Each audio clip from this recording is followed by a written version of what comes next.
Okay, so I'm here to talk to you a little bit about career choices in the biomedical sciences. And the biomedical sciences are a really cool area, and hopefully anybody who's working any place would talk about their discipline in the same way. I mean, it's something that's dynamic, and it's challenging, it's fun. The laboratories you're working in are million-dollar playgrounds, and someone else bought the toys. Think about that. And it's very personally rewarding. You're challenged to grow all the time because it's ever-changing. And that gives you a sense of a journey, of adventure. It's a stimulus to lifelong professional growth. And that means that new areas are emerging continuously, new careers are emerging continuously as we develop new technologies, as we devise new applications, we imagine new combinations of technologies. For some of the older people, they will see this. The rest of you guys are going to go, well, yeah, you know, here are some of the things that have happened in my field, biochemistry, you know, since I was a first-year graduate student. Site-directed mutagenesis was invented, polymerase chain reaction, genomics, the Human Genome Project wasn't even thought of.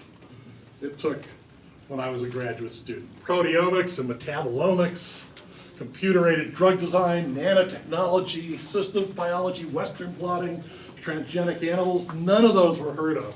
In fact, we didn't even have personal computers. I did my thesis on a typewriter, which is, you have to go to a museum to see.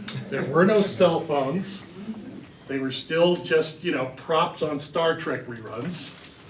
The internet did not exist.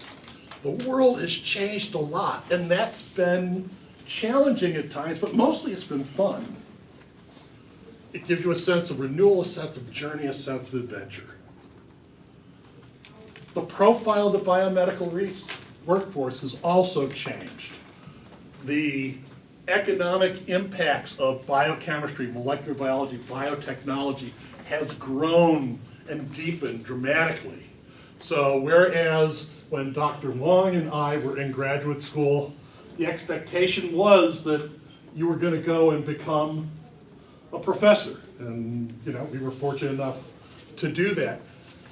Nowadays, more than half of all the PhDs in the biomedical sciences who are currently employed are employed in the industrial sector. Also, for those of you who go, you know, I really like biochemistry or animal science or plant biology or whatever it is among all these different subfields that you're really interested in. I really like doing it, but you know, I don't like being in lab. That's fine. There are lots and lots of different career opportunities out there. There are actually more jobs away from the bench than there are at the bench. So, who employs persons in the biomedical sciences? What fraction of our country's economy is devoted to taking care of people's health, especially old folks like me that are very maintenance intense? 80%. 80% no. It's between 1 in 6 and 1 in $7 of our gross national product is currently devoted to health. So there is a huge pharmaceutical and medical devices industry, drugs, diagnostic tools, monitors, prosthetic devices, dressings and sutures. People are trying to come up with ways other than needle and thread to close cuts, using things like the glue that barnacles use to affix themselves to ships. A huge part of the economy that's biologically oriented is food and consumer products. Who's ever bought or seen the commercials for pH balanced shampoo or hypoallergenic makeup? Those are all biology. Meat tenderizers are just powdered enzymes, trypsin and papain and subtlysin and stuff. Nowadays you can buy detergents with enzymes in it. We've got issues with food safety, food preservation, yogurt, beer, wine, cheese. All these things are products of things like fermentation and other biological processes. So they need biologically trained, molecularly trained people in those industries. There's a whole agrochemical industry, herbicides, pesticides, genetically engineering crops, all sorts of fun things, genetically engineering animals. There's a whole support system for science and research and development called biotechnology. Instruments, chemicals, vectors, enzymes. If you haven't already, you'll meet that person, carrying the brochures with them saying, I'm from company X and here's the neat, cool thing we've made. We've got toxicology, we've got an environment to deal with. Chemical and energy industries. Who's seen the ExxonMobil commercials on TV recently? Where they're saving the entire world. ExxonMobil is, and there's doing all these things, fuel from algae and, water purification and all these wonderful things. If you look at the subtitles of a lot of those people, they say things like microbiologist, biochemist, plant biologist, and things like that. The world's largest employer, with the potential exception of the Chinese government, I'm not sure we've got the statistics on that right now, they're growing, is our federal government, state government. There's employment. We mentioned the National Institutes of Health, our research arm, Food and Drug Administration, a monitoring arm, USDA and Agriculture, National Science Foundation, Environmental Protection Agency. Most of the research dollars in the country actually are spent by the Department of Defense. And it's not just how to build better bombs or, smarter missiles. The Department of Defense is worried about issues like, what do you do with wounded people in a mountain in Afghanistan where there's no blood bank nearby? How can you infuse? Can you come up with a hemoglobin substitute that some medic can carry in their pack that is going to last more than 3 weeks, that's going to be durable and not need a refrigerator? Whole human blood lasts about 21 days in a refrigerator in a blood bank. That's the limit. Okay? How you feed people, how you deal with dehydration, how you deal with thinking about the future. Patent Office, Federal Bureau of Investigation, the CIA, how do we monitor for potential bioterrorist threats? Well, it's not someone with a degree in law enforcement that knows how to monitor for that. It's someone who knows something about microbiology, right? How it's done and what the tools are for that. Of course, you've got colleges and universities. I'm very thankful that they employ people in the biomedical sciences. It's not just faculty. There's technical support and the like. There are research institutes. Investment in marketing. So, when Charles Schwab tells you you should invest in this biotech startup, well, who's the person who evaluates whether or not they have a viable product? It's got to be someone who has some knowledge of pharmacology, physiology, medicine, biochemistry. It's not just having a finance degree. There's publishing, there's journalism, there's sales. Law and ethics and public policy, there are huge issues. Technology is morally neutral, right? A knife is a tool or a weapon depending upon how the person who wields it, right? A knife, if you're in a survival situation, it's kind of like you're going to pick something. What's the first thing you're going to pick? You're going to pick a knife to survive, but at the same time, it has other uses too. So when we talk about cloning, stem cells, transgenic animals and plants, there's a whole slew of issues that come with those capabilities. So, what kind of things do people with degrees in biochemistry, molecular biology, biotechnology, molecular plant sciences, molecular animal sciences, poultry sciences do? Well, there's research and development, and that can both be basic and applied. That can be generating knowledge, or it can be finding ways to apply knowledge to solve problems. Production, a lot of production is biologically orientated. quality control, quality assurance, clinical analysis.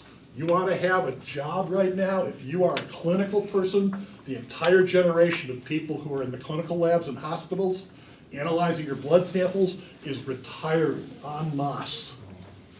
There are huge job opportunities all across the country. Occupational health and safety, technical support, data mining and curation. We have a world now where we have machines that produce data faster than even graduate students can. And so this automated production, we've got to come up with automated ways to deal with it, because we can't process the data at 1% the speed that it's coming out just using our brains. Intellectual property issues, regulatory affairs. You guys know there are regulations everywhere. Export control, all sorts of goodies.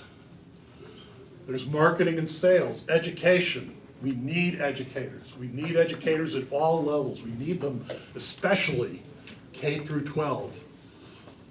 What percent of the people teaching elementary school science have college degrees in a scientific discipline?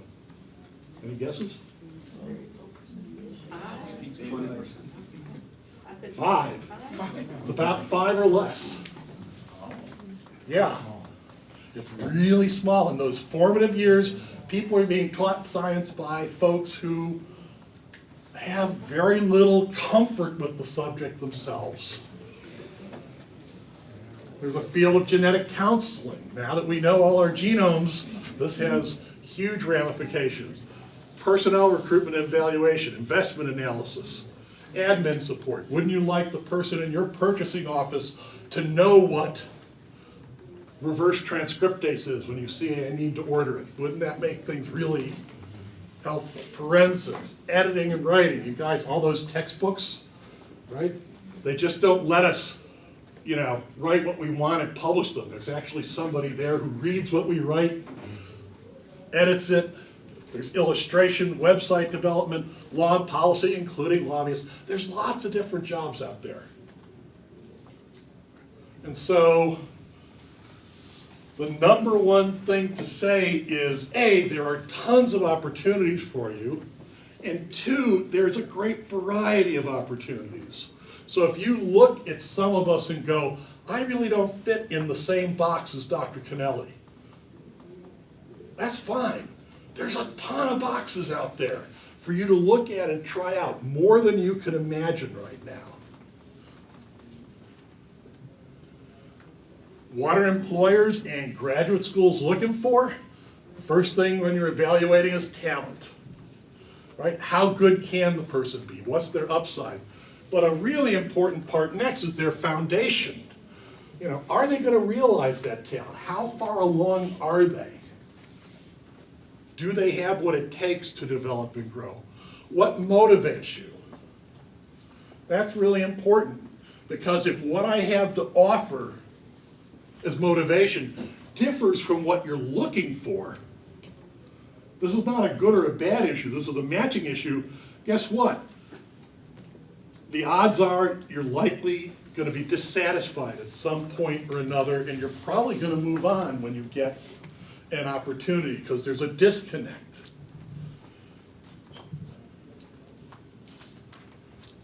Maturity. Are you responsible? Are you reliable? Do you interact well with others? Half of the evaluation by a smart employer or school is, are you good at your discipline? But half of it is, are you just plain going to be a good team member, a good employee? And so something that employers value increasingly is a complete liberal arts education, where you have good communication skills, where you can work with others, where you understand and work ethically, where you have some cultural, some global awareness, where you have organizational and time management skills. And I guess this will bring me to an aside. In terms of science, and a couple of you have had to endure my class, have already heard this, success in scientific and technical careers is not about who has the biggest brain. That really helps.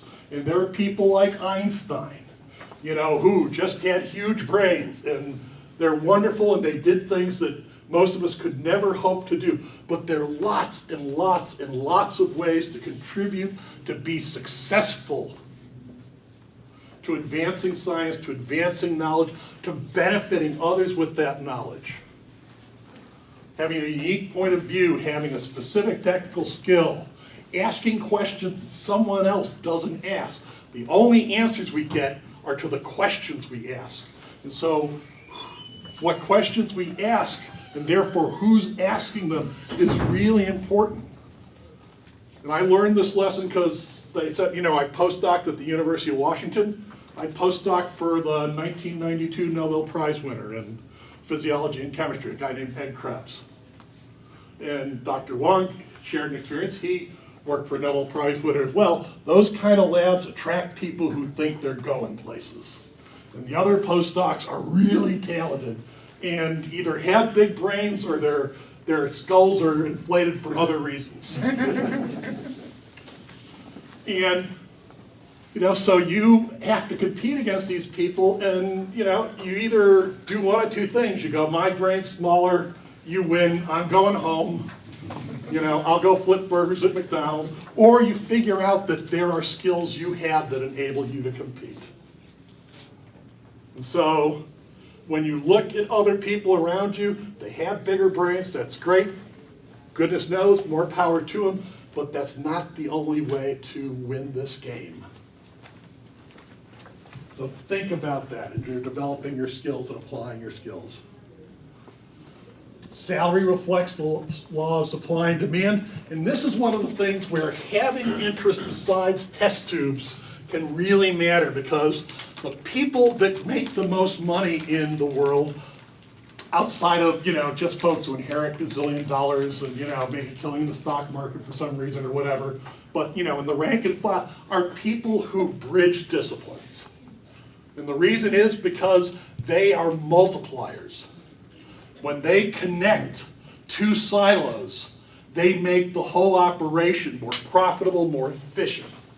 And so employers really look hard for people who cross over. And so if you have a talent for computers, if you have a real knack for policy and law, if you're really good at writing, there are jobs out there for you that not only will let you express yourself and find a lot of satisfaction, but oftentimes will make you more money. Career building requires a radical change in how you've been living your life. I hate to tell you this, but since you're 5 years old, we have been training you the wrong way. We have.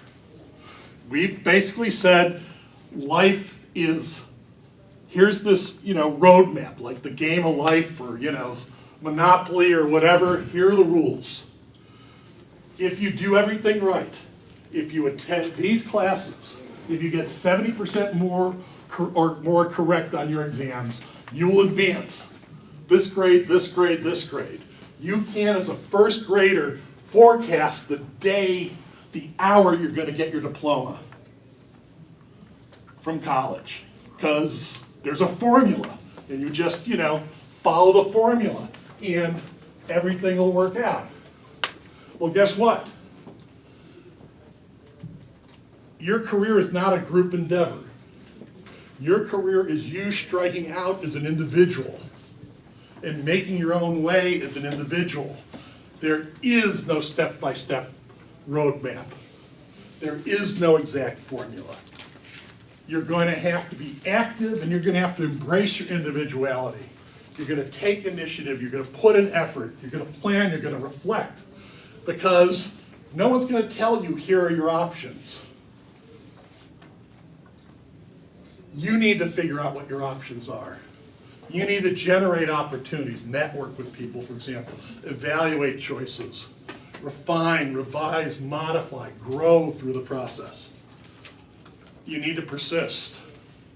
So this is an inexact and an empirical process. I can give you tons of advice, and the advice only deals with probable outcomes, not promised outcomes.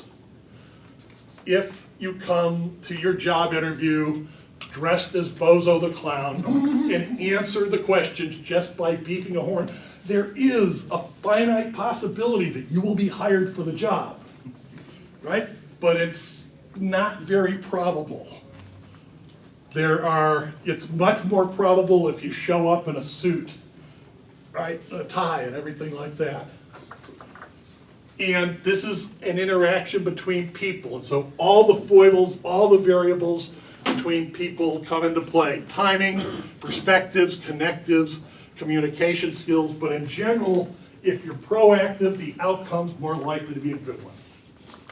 If you're not proactive, it doesn't mean you're dead. It means that you get the leftovers from all the people, after all the people who were proactive before you got and grabbed what they wanted. Career building is a dynamic, it's a lifelong process. You change over time, your interests, your desires, your family situation, all sorts of things. Science changes. And so one of the things to remember is you're always auditioning for your next job. I'm auditioning for my next job. Even if I don't plan to look for another job, there's always the possibility, not so much with tenure, but if I'm, say, working for Eli Lilly Company or Johnson & Johnson, that I may get downsized or whatever, corporately rearranged, merged, and be involuntarily thrust on the job market.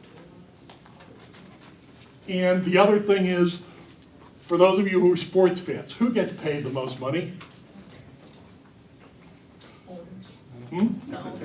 The owners, yes, but among the athletes. The quarterbacks and stuff, but whoever someone else wants, right? If other people want you, that drives the price up. And as a manager, I can tell you, when I think about raises, the first thing I ask myself is, who is it who I'm worried might leave? Who I want to send a message to that we really appreciate them. So who gets the biggest chunk of my raise pool? The people who are most mobile. I can afford to undervalue the folks who really aren't very marketable because they don't have a lot of places to go. And so when you're always getting ready for your next job, you're always putting yourself in the position for your best raise, to be the person who gets the promotion. So there's no conflict. Preparing for your next job does not mean you're leaving, but it means you are growing, pushing, developing. Shortest distance between 2 points is a straight line. Most of you spend a lot of time thinking about where the arrow is pointing. Most of us don't spend much time thinking about where we are. It's really important to think about who you are, what your strengths are, what your weaknesses are. You are a commodity.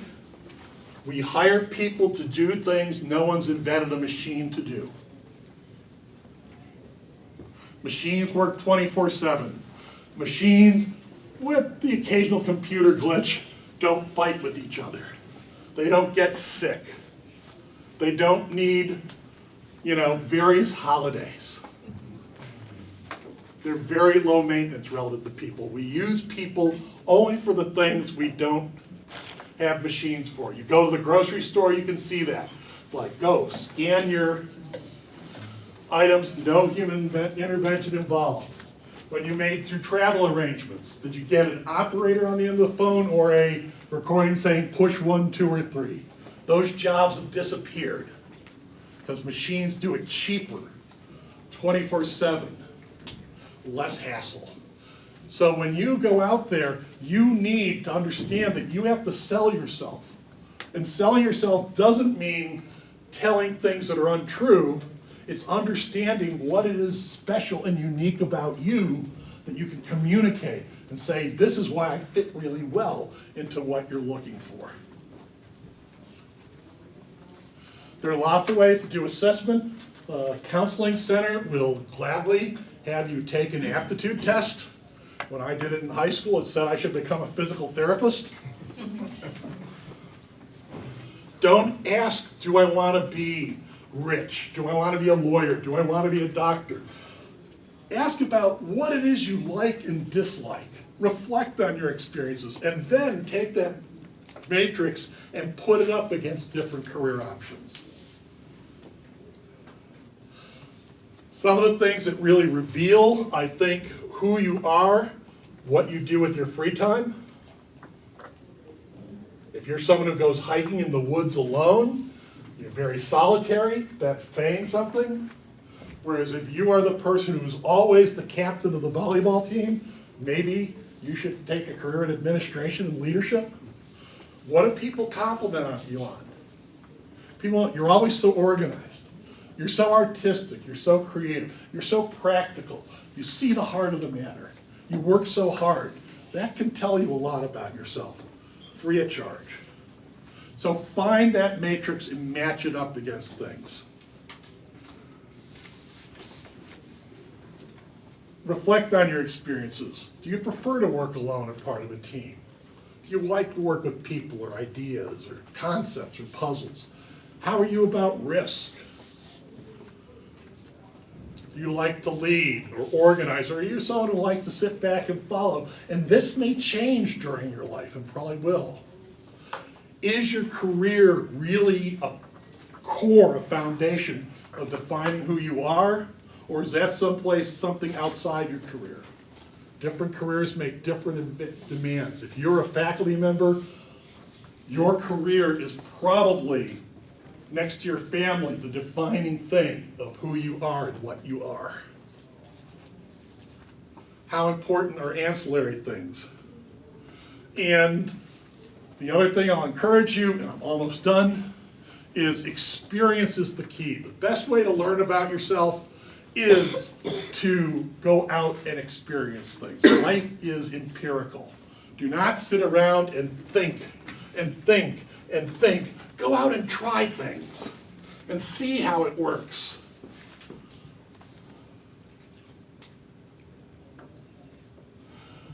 You think you're a people person? Do a people person job and see how it works out. You think you want to be a doctor? Go to a nursing home. Read to some old people. If you go away going, I don't really want to come back and do that, maybe you're not someone who should be a doctor. Whereas if you go, that was really fulfilling, and it was interesting, I found a way to reach this person who, they're lonely, or they're suffering from a little bit of dementia or whatever, and I found a knack. Well, maybe that's telling you something. Experience tells you about the profession, about the discipline, but it tells you a whole heck of a lot about yourself. And mine those experiences. Mine them for information, not just about biochemistry, biotechnology, animal science, plant science, whatever. Mine it for what it tells you about what you're good at, what you need to be better at, what really satisfies you, what really irritates you, so that you can figure out a career path that maximizes the things you want and minimizes the things that bug you. When you look at Dr. Smith, you can see what happens when you find the right match, right? Is he a happy person? Does he like what he's doing? Yeah. You want to be that person. You want to have that joy as part of what you do day after day, year after year. Paychecks, you get used to what you're paid real quick. I will tell you one last story.